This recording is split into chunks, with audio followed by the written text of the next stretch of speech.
aren't gonna like this, but when the avoidance slips into that mode of you're always criticizing me, nothing I do is ever good enough, I can never get it right for you, that right there isn't protection. That's victim mentality disguised as self-defense.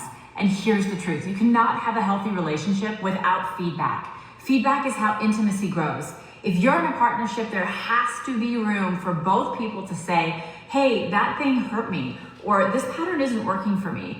That's not criticism, that's communication.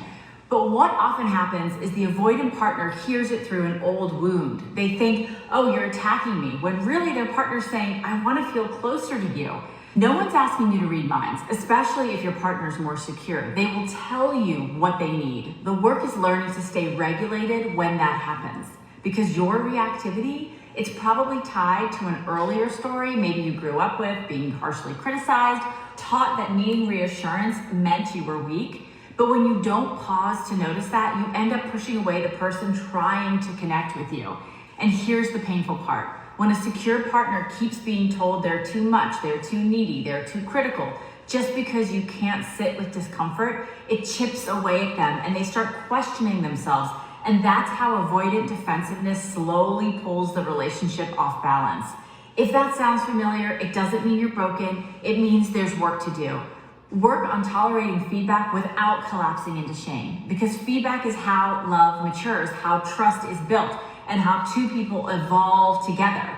If this resonates, follow for more tools on navigating conflict without losing connection. And if you're ready to go deeper, my mini course, Tension to Tenderness, will walk you through step by step on how to turn defensiveness into closeness, how to pause, translate, reach for each other. The link is in my bio. Some of you aren't gonna like this, but when the avoidance slips into that mode of you're all right. So let me say this. So the one thing that I feel like I can control is me. And what I do like that she was sharing, because, these things aren't just like one-offs. So it's not just like something you can handle just in this conversation. But my reaction to this is, I agree.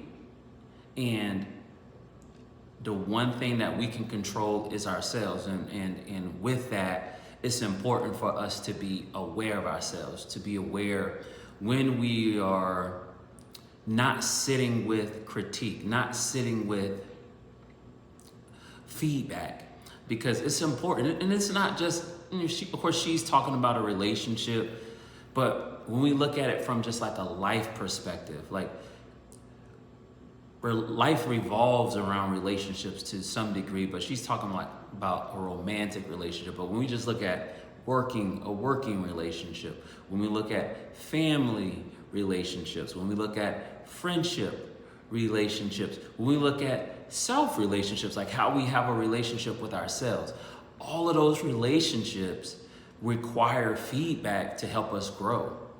And if we're not willing to sit with feedback, if we're not willing to sit with critique, then it's going to be impossible for us to have thriving relationships. And I think all of you on here know that I'm a follower of Christ. So there's a relationship even between Christ and I.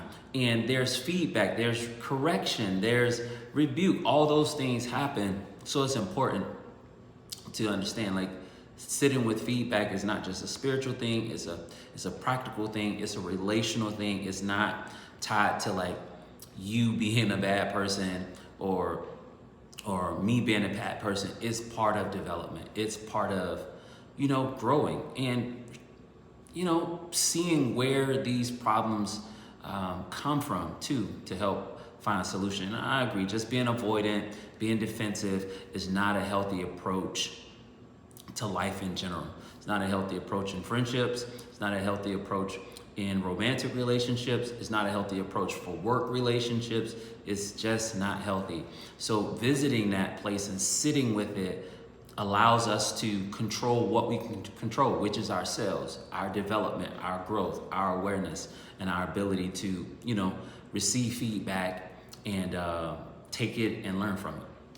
And yeah, that's all I have to say about that. All right, I'll catch y'all in the next video. Find that rock, stand on it, be strong.